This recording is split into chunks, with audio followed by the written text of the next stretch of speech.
ಬೆಳಗಾವಿ ಹಿಂಡಲ್ಗ ಜೈಲಿಗೆ ಡಿಜಿಪಿ ಅಲೋಕ್ ಕುಮಾರ್ ದಿಢೀರ್ ಭೇಟಿ. ಬೆಳಗಾವಿ ಹಿಂಡಲ್ಗ ಜೈಲಿಗೆ ಡಿಜಿಪಿ ಅಲೋಕ್ ಕುಮಾರ್ ದಿಢೀರ್ ಭೇಟಿ, ಪರಿಶೀಲನೆ. ಅಕ್ರಮ ನಡೆಯದಂತೆ ಕಟ್ಟುನಿಟ್ಟಿನ ಸೂಚನೆ. 5G ಜಾಮರ್ ಇದ್ದರೂ ಜೈಲಿನೊಳಗೆ ನೆಟ್ವರ್ಕ್, ಅಪರಿಚಿತರಿಂದ ಮೊಬೈಲ್, ಮಾದಕ ವಸ್ತುಗಳ ಎಸೆತದ ಬಗ್ಗೆ ಜೈಲಿನ ಅಧಿಕಾರಿಗಳ ಜೊತೆಗೆ ಅಲೋಕ್ ಕುಮಾರ್ ವಿಸ್ತೃತವಾಗಿ ಚರ್ಚೆ ನಡೆಸಿದರು. ಬೆಳಗಾವಿ ತಾಲೂಕಿನ ಹಿಂಡಲ್ಗ ಗ್ರಾಮದಲ್ಲಿರುವ ಕೇಂದ್ರ ಕಾರಾಗೃಹಕ್ಕೆ ಇಂದು ಕಾರಾಗೃಹ ಹಾಗೂ ಸುಧಾರಣಾ ಸೇವೆಗಳ ಇಲಾಖೆಯ ರಾಜ್ಯ ಪೊಲೀಸ್ ಮಹಾನಿರ್ದೇಶಕ ಅಲೋಕ್ ಕುಮಾರ್ ದಿಢೀರ್ ಭೇಟಿ ನೀಡಿ ಪರಿಶೀಲನೆ ನಡೆಸಿದರು.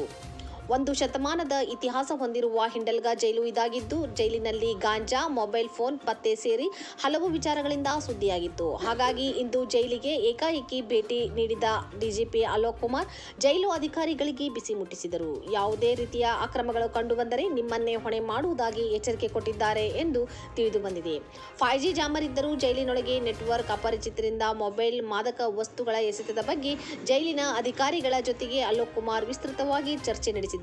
ಜೈಲಿನ ಹೊರಗೆ ಮತ್ತು ಒಳಗಡೆ ಯಾವುದೇ ಅಕ್ರಮಗಳು ನಡೆಯದಂತೆ ಬಿಗಿ ಕ್ರಮ ಕೈಗೊಳ್ಳಬೇಕು ಎಂದು ಇಲ್ಲಿನ ಅಧಿಕಾರಿಗಳಿಗೆ ಸೂಚನೆ ನೀಡಿದರು. ನಾನು ಚಾರ್ಜ್ ತಗೊಂಡಿದ್ದ ನಂತರ ಮೊದಲ ಸರ್ತಿ ಡಿಜಿಟ್ ಪ್ರಿಸನ್ಸ್ ನಾನು ಬಂದಿದ್ದೇನೆ.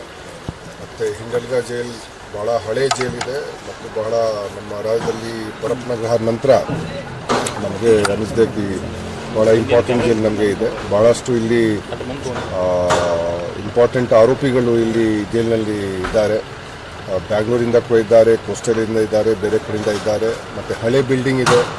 ಸೊ ಇಲ್ಲಿ ಬಹಳಷ್ಟು ಸಮಸ್ಯೆಗಳು ಕೂಡ ಇದೆ. ಹೊರಗಡೆಯಿಂದ ಈ ಕಾಂಟ್ರಾಬ್ಯಾಂಡ್ ಐಟಮ್, ಈ ಗಾಂಜಾ ಆಗಲಿ, ಸಿಗರೇಟ್ ಆಗಲಿ, ಮೊಬೈಲ್ ಫೋನ್ ಆಗಲಿ ಅದು ಎಸೆಯೋದು ಎಲ್ಲ ಮಾಡ್ತಾರೆ. ಯಾಕೆಂದರೆ ಇದು ರೋಡ್ಗಳು ಏನಿದೆ ಹೊರಗಡೆಯಿಂದ ಇದು ಜಸ್ಟ್ ಈ ಬೌಂಡ್ರಿ ವಾಲ್ ಹೊರಗಡೆನೇ ಇದು ಹೋಗ್ತಾ ಇದೆ. ಸೊ ನಾವು ಎಂಟಿ ಥ್ರೋಯಿಂಗ್ ನೆಟ್ ಹಾಕಲಿಕ್ಕೆ ನಾವು ಅವ್ರಿಗೆ ಎಲ್ಲ ಹೇಳಿದ್ದೀವಿ, ಆದಷ್ಟು ಬೇಗನೆ ಅವರು ಹಾಕಿಸ್ಬೇಕು. ಮತ್ತು ಲೋಕಲ್ ಪೊಲೀಸ್ಗೆ ನಾವು ಇಲ್ಲಿ ಸ್ವಲ್ಪ ನಾವು ಬ್ಯಾರಿಕೇಡ್ ಹಾಕ್ಕೊಂಡಪ್ಪ ಯಾವ ರೀತಿ ಈ ಮೋಟರ್ ಸೈಕಲ್ ಮೇಲೆ ಹೋಗಿ ಮತ್ತು ಜನ ಇಲ್ಲ ಓಡಾಡ್ತಾರೆ, ಅದು ಸ್ವಲ್ಪ ಕಡಿಮೆ ಮಾಡೋಕ್ಕೆ ಏನೇನು ನಾವು ಮಾಡ್ಬೋದು ಅದು ಕ್ರಮ ತಗೊಳ್ಳಿಕ್ಕೆ ನಾವು ಹೇಳಿದ್ದೀವಿ. ಅದರ ಜೊತೆಗೆ ಈಗ ಮೊಬೈಲ್ ಜಾಮರ್ದು, ಏರ್ಟೆಲ್ದು ಸಿಗ್ನಲ್ಸ್ಗಳು ಇನ್ನೂ ಬರ್ತಾ ಇದೆ ಜೈಲ್ ಒಳಗಡೆ. ನಾವು ಅದರ ಸಲುವಾಗಿ ಕೂಡ ಚರ್ಚೆ ಮಾಡಿದ್ದೀವಿ. TCILನವರು ಇಲ್ಲೇ ಇದ್ದಾರೆ, ಅವ್ರಿಗೆ ಹೇಳಿದ್ದೀವಿ ಅದು ಸ್ವಲ್ಪ ಸರಿಪಡಿಸಬೇಕು. ಭಾಳ ದಿವಸದಿಂದ ಇದು ಪ್ರಯತ್ನವನ್ನು ನಡೀತಾನೇ ಇದೆ, ಆದರೂ ಕೂಡ ಇನ್ನೂ ಸರಿ ಆಗಿಲ್ಲ. ನಾವು ನೋಡಬೇಕು ಅವರು ಯಾವ ರೀತಿ ಮಾಡ್ತಾರೆ, ಅವರಿಗೆ ನಾವು ನಿರ್ದೇಶನ ನಾವು ನೀಡಿದ್ದೀವಿ. ಮತ್ತು ಬೇರೆ ವಿಷಯಗಳು ಏನಿದೆ ನಾವು ಸ್ಕಿಲ್ ಡೆವಲಪ್ಮೆಂಟ್ ಮಾಡೋದು. ಯಾಕೆಂದರೆ ಈ ಕೈದಿಗಳು ಇದ್ದಾರೆ, ಅವರಿಗೆ ಸುಮ್ಮನೆ ಅಲ್ಲಿ ಕೂರಿಸ್ಕೊಂಡು ಅವ್ರಿಗೆ ಅಲ್ಲಿ ವ್ಯರ್ಥ ಮಾಡೋಕ್ಕಿಂತ ಅವ್ರಿಗೆ ಅವ್ರ ಕೈಯಿಂದ ಏನಾದರೂ ಅವ್ರಿಗೆ ಸ್ಕಿಲ್ ಡೆವಲಪ್ಮೆಂಟ್ ಮಾಡಿಕೊಂಡು ಅವ್ರ ಕೈಯಿಂದ ಏನಾದರೂ ಪ್ರೊಡಕ್ಟಿವ್ ಆ್ಯಕ್ಟಿವಿಟಿ ನಾವೆಲ್ಲ ಮಾಡಬೇಕು. ಆ ನಿಟ್ಟಿನಲ್ಲಿ ಕೂಡ ನಾವು ಅವ್ರಿಗೆ ಕೆಲವು ಸಲಹೆ ಸೂಚನೆಗಳನ್ನು ನಾವು ನೀಡಿದ್ದೀವಿ. ಮತ್ತು ಅವ್ರಿಗೆ ಡೈಲಿ ಬೇಸಿಸ್ ಮೇಲೆ ಯಾವುದೇ ಸ್ಪೋರ್ಟ್ಸ್ ಆಗಲಿ ಅಥವಾ ಯೋಗ ಆಗಲಿ ಅಥವಾ ಧ್ಯಾನ ಆಗಲಿ ಈ ರೀತಿ ಎಲ್ಲ ಅದು ಕೆಲಸ ಅವರು ಮಾಡಬೇಕು. ಅಂಡರ್ ಟ್ರಯಲ್ ಬಿಸ್ನೆಸ್ಸಿಗೆ ಕೂಡ ನಾವು ಕೆಲವು ತರಬೇತಿ ಕೊಡಬೇಕು. ಅವ್ರಿಗೆ ಪ್ಲಂಬಿಂಗ್ದು ಆಗಲಿ, ಎಲೆಕ್ಟ್ರಿಷಿಯನ್ದು ಆಗಲಿ ಈ ರೀತಿ ನಾವು ತರಬೇತಿ ನಾವು ಕೊಡಬೇಕು.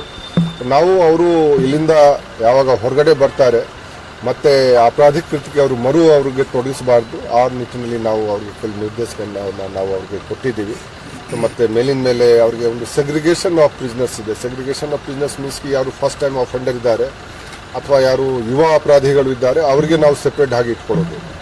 ಯಾಕೆಂದರೆ ಅವ್ರಿಗೆ ನಾವು ಹಾರ್ಡ್ಕೋರ್ ಕ್ರಿಮಿನಲ್ ಜೊತೆಗೆ ಇಟ್ಕೊಂಡ್ರೆ ಮತ್ತು ಇನ್ನೂ ಯಾರು ಫಸ್ಟ್ ಟೈಮ್ ಇದ್ದಾರೆ ಅವರು ಕೂಡ ತುಂಬ ಡೀಪ್ ಆಗಿ ಕ್ರೈಮ್ ಮಾಡೋಕ್ಕೆ ಅವರು ನಮ್ಮ ಪ್ರಕಾರ ಅವರು ಪರಿಣಿತ ಆಗಿಬಿಡ್ತಾರೆ. ಅದಕ್ಕಾಗಿ ಅವ್ರಿಗೆ ಪ್ರತ್ಯೇಕವಾಗಿ ನಾವು ಇಟ್ಕೊಳ್ಳೋದು ಅದು ನಾವು ಇವ್ರಿಗೆ ಹೇಳಿದ್ದೀವಿ. ಸೊ ಕೆಲವು ವಿಷಯಗಳು ನಾವೀಗ ಹೇಳಿದ್ದೀವಿ, ಈಗ ನಾವು ನೋಡೋಣ ಅವರು ಅನುಷ್ಠಾನಕ್ಕೆ ತರಬೇಕು. ಮತ್ತು ಇನ್ನೂ ಇದು ಏನಿದೆ ನಮ್ಮ ಇಲ್ಲಿ ಅವ್ರದ್ದು ಕೆಲಸ ಏನಿದೆ ನಮ್ಮ ಪ್ರಕಾರ ಇನ್ನೂ ಅವರು ಚುರುಕುಗೊಳಿಸಬೇಕು. ಆ ನಿಟ್ಟಿನಲ್ಲಿ ಅವರಿಗೆ ನಾವು ನಿರ್ದೇಶ ಕೊಟ್ಟಿದ್ದೇವೆ. ಸರ್, ಈಗ 5G ಜಾಮರ್ ಇದ್ರೂ ಕೂಡ ಹೊರಗಡೆಯಿಂದ ಮಾದಕ ವಸ್ತು ಇರ್ಬೋದು, ಮೊಬೈಲ್ ಸಿಮ್ ಕಾರ್ಡ್ಗಳನ್ನು ನಾನು ಹೇಳಿದ 5G ಜಾಮರ್ ಇಲ್ಲ. ಜಾಮರ್ ನಾನೇ ನಿಮಗೆ ಹೇಳಿದ್ದಕ್ಕೆ ಯಾರು ಸರಿಯಾಗಿ ಕೆಲಸ ಆಗ್ತಾ ಇಲ್ಲ ಜಾಮರ್ದು, ಗೊತ್ತಾಯ್ತಾ? ಏರ್ಟೆಲ್ದು ಸಿಗ್ನಲ್ ಕಂಪ್ಲೀಟ್ ಕೂಡ ಇದೆ ಸರ್, ಅದನ್ನ ತೆಗಿಬೇಕು ಅಂತ ಹೇಳಿ. ಏನು ಹೊರಗಡೆಯಿಂದ ಕೂಡ ಹೊರಗಡೆ ಜನ ವಿರೋಧ ಮಾಡ್ತಿದ್ದಾರೆ. ನಮ್ಮ ನೆಟ್ವರ್ಕ್ ಬರ್ತಾ ಇಲ್ಲ, ಮಕ್ಕಳಿಗೆ ಓದಕ್ ಆಗ್ತಾ ಇಲ್ಲ. ಈಗ ಜೈಲ್ ಇಲ್ಲಿ ಇದ ಕಾರಣ ಈಗ ನಾವು ಜೈಲ್ ಶಿಫ್ಟ್ ಮಾಡೋದು ಅದೇ ಒಂದು ಪರಿಹಾರ. ಯಾಕಂದ್ರೆ ನಾವು ಇಷ್ಟೇ ಸರ್ ಉದ್ದೇಶ. ನಾವು ಹೊರಗಡೆ ಎಲ್ಲ ಬರ್ತಾ ಇದೆ, ಒಳಗಡೆ ಇದ್ದವ್ರಿಗೆ ಹೆಂಗು ಮೊಬೈಲ್ ಯೂಸ್ ಮಾಡ್ತಿದ್ದಾರೆ ಅನ್ನೋದಷ್ಟೇ. ಅಲ್ಲ, ನಾನು ಹೇಳ್ತಾ ಇದ್ದಕ್ಕೆ ಇಲ್ಲಿ ಕೂಡ ಬರ್ತಾ ಇದೆ. ಒಳಗಡೆ ಅದು ಇಲ್ಲೇ ಟವರ್ ಇದೆ, BTS ಟವರ್ ಇದೆ, ಕಾಣ್ತಾ ಇದೆ. ಇಲ್ಲ ನೋಡಿ, ಅಲ್ಲೇ ಕಾಣ್ತಾ ಇದೆ, ಅಲ್ಲೇ ಟವರ್ ಇದೆ. ಅಲ್ಲಿ ಟವರ್ ಇದ್ದ ಕಾರಣ ಅಲ್ಲಿ ಬರ್ತಾ ಇದೆ. ನಾವು ಎಲ್ಲ ನಾವು ನಿಲ್ಲಿಸ್ಲಿಕ್ಕೆ ಅದು ಅವರು ಪ್ರಯತ್ನ ಮಾಡ್ತಾ ಇದ್ದಾರೆ, ಇನ್ನೂ ಆಗಿಲ್ಲ. ಅವ್ರು ಭಾಳ ದಿವಸ ಮಾಡ್ತಾ ಇದ್ದಾರೆ. ಸೊ ಈಗ ನಾವು ಅವ್ರಿಗೆ ಹೇಳಿದ್ವಿ, ನಾವು ನೋಡೋಣ ಅವರು ಯಾವ ರೀತಿ ಮಾಡ್ತಾರೆ. ಇನ್ನೊಂದು ಸರಿ KSI ಸಭೆ ಅದು ಮಾಡಿದ್ರು, ಹೊಂದಾಣಿಕೆ ಕೊರತೆ ಅಲ್ಲ, ನಿಮ್ಗೇನಾದ್ರು ನಿದರ್ಶನ ಇದು ಯಾವುದು ನಿರ್ದಿಷ್ಟವಾದ ನಿದರ್ಶನಗಳು ಇದೆಯಾ ಅಥವಾ ಸುಮ್ಮನೆ ಜನರಲ್ ಆಗಿ ಹೇಳ್ತಾ ಇದ್ದೀರಾ? ಅಂದ್ರೆ ಹೊರಗಡೆಯಿಂದ ಇಲ್ಲಿ ಏನಾದ್ರು ಎಸೆದ್ರೆ ನಮ್ದಲ್ಲ, ಒಳಗಡೆಯಿಂದ ಏನಾದ್ರು ನಮ್ದಲ್ಲ, ಈ ಯಾವ್ದು ರೀತಿ ಆಗ್ತಾ ಇದೆ. ಆಗಿದೆಯಾ? ಅಲ್ಲ, ನಿಮ್ಗೆ ಏನಾದ್ರು ನಿರ್ದಿಷ್ಟವಾದ ಏನಾದ್ರು ಇದ್ರೆ ಹೇಳಿ, ಜನರಲ್ ಆಗಿ ಹೇಳೋದು ಬೇಡ. ಏನಾದ್ರು ನಿರ್ದಿಷ್ಟವಾದ ನಿಮ್ಗೆ ನಿದರ್ಶನಗಳು ಇದೆಯಾ? ಇದೆ ಸರ್. ಯಾವ್ದು ಹೇಳಿ. ಹೊರಗಡೆಯಿಂದ ಏನ್ ಎಸೆದ್ರೆ ನಮಗ್ ಸಂಬಂಧ ಅಲ್ಲ, ಅದು ಯಾವಾಗ ಆಗಿದೆ? ಅದು ಈಗ ಮೊನ್ನೆ ಆಗಿದೆ ಸರ್, ಡಿಸೆಂಬರ್ನಲ್ಲೇ ಆಗಿದೆ. ಡಿಸೆಂಬರ್ನಲ್ಲಿ. ಹಾ, ಯಾವ ಡಿಸೆಂಬರ್ಲಿ ಯಾವ ಘಟನೆ ಆಗಿಲ್ಲ ಅಲ್ಲ? ಆಗಿದೆ ಸರ್, ಇಲ್ಲ ಡಿಸೆಂಬರ್ಲಿ ಯಾವ ಘಟನೆ ಆಗಿಲ್ಲ. ಆಗಿದೆ. ನವೆಂಬರ್ಲಿ ಆಗಿದೆ, ನೀವು ನೋಡ್ಕೊಳ್ಳಿ. ನಮ್ಗೆ ಲೆಕ್ಕ ಇದೆ, ನವೆಂಬರ್ಲಿ ಆಗಿದೆ, ಡಿಸೆಂಬರ್ಲಿ ಯಾವ್ದು ಘಟನೆ ಆಗಿಲ್ಲ. ಇನ್ನೊಂದು ಸರ್, KSISF ಸಿಬ್ಬಂದಿಗಳ ಕೊರತೆ ಕೂಡ ಇರುವಂತದ್ದು, ಹಾಗಾಗಿ ಅದು ಸಿಬ್ಬಂದಿಗಳ KSIF ಹೆಚ್ಚಳ ಆಗ್ಬೇಕು. ಕೇಳಬೇಕು ನೋಡಿ, ಅದು KSIF ಕೇಳಬೇಕು. ನಾವು ಪ್ರಿಸನ್ ಡಿಪಾರ್ಟ್ಮೆಂಟ್ ಮುಖ್ಯಸ್ಥಿದ್ದೀವಿ, ಅದು ನಾವು ಪ್ರಿಸನ್ ನಾವು ನೋಡೋದು. ಅವ್ರಿಗೆ ಯಾರು ಅಂಡರ್ ISD ಅದು ISD ಸಲುವಾಗಿ DG ಇದ್ದಾರೆ, ಪ್ರತ್ಯೇಕವಾಗಿದ್ದಾರೆ. ನಾವು ಅದ್ರ ಬಗ್ಗೆ ಮಾತಾಡೋದು ಸರಿ ಆಗಲ್ಲ. ಮತ್ತೊಂದು ಸರ್, ಈ 4-5 ತಿಂಗಳಾದರೂ ಮಷಿನ್ ಎಕ್ಸ್ರೇ ಮಷಿನ್ ಬಂದಾಗಿದೆ. ಇಲ್ಲಿ ಅಂತ ಅಧಿಕಾರಿಗಳಾಗಲಿ ಸಿಬ್ಬಂದಿಗಳು ಏನು ಮಾಡ್ತಿದ್ದಾರೆ ಅಂತ ಇಲ್ಲ, ಮಷೀನ್ ಇದು ಹೇಳಿದ್ದಾರೆ, ನಾವು ಹೇಳಿದ್ದೀವಿ ಅವ್ರಿಗೆ, ಒಂದು ವಾರದಲ್ಲಿ ಸರಿ ಮಾಡ್ತಾರೆ.